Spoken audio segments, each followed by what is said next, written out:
আজকে আমরা করছিলাম বড়রা এবং কচিরা মিলে পিকনিক। তো আজকে আপনাদের পিকনিকের মেনু ছিল রুটি আর মাংস। তো চিকেনটাকে আমরা প্রথমে 3 কেজি মতন চিকেন ছিল, সেটাকে ধুয়ে পরিষ্কার করে নিয়েছি। এরপর মশলা বাটা হয়েছে, আলু কাটা হয়েছে।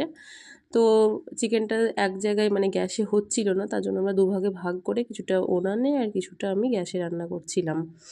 তো এভাবেই আমাদের পিকনিকটা হলো শুরু আর ছোটরা করছিল মজা। তো ওরা একটু খেলাধুলাও করে নিচ্ছিল এর সাথে আমাদের রুটি বানানো আর চিকেন বানানোর পাশাপাশি। তো বাচ্চারা খেলাধুলা করছিল একটু পিকনিকে।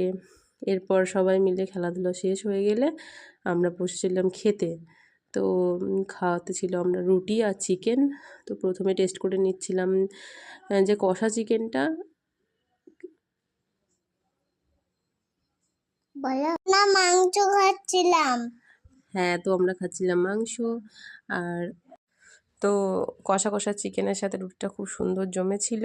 এবং এটা আমি যেটা গ্যাসে করেছিলাম ওটাও কিছুটা টেস্ট করেছি, আর যেটা উনানেও হয়েছিল ওই রান্নাটাও টেস্ট করেছি। দুটোই রান্না ছিল অসাধারণ সুন্দর, এবং সাথে ছিল গরম গরম মিষ্টিও আর পেঁয়াজও নিয়েছিলাম। তো আমাদের পিকনিকের সন্ধ্যাটা জমে উঠেছিল। এবং খাওয়া শেষ, আমরা প্রায় 3 কেজি মাংস 5-6 জন মিলে শেষ করে দিয়েছি।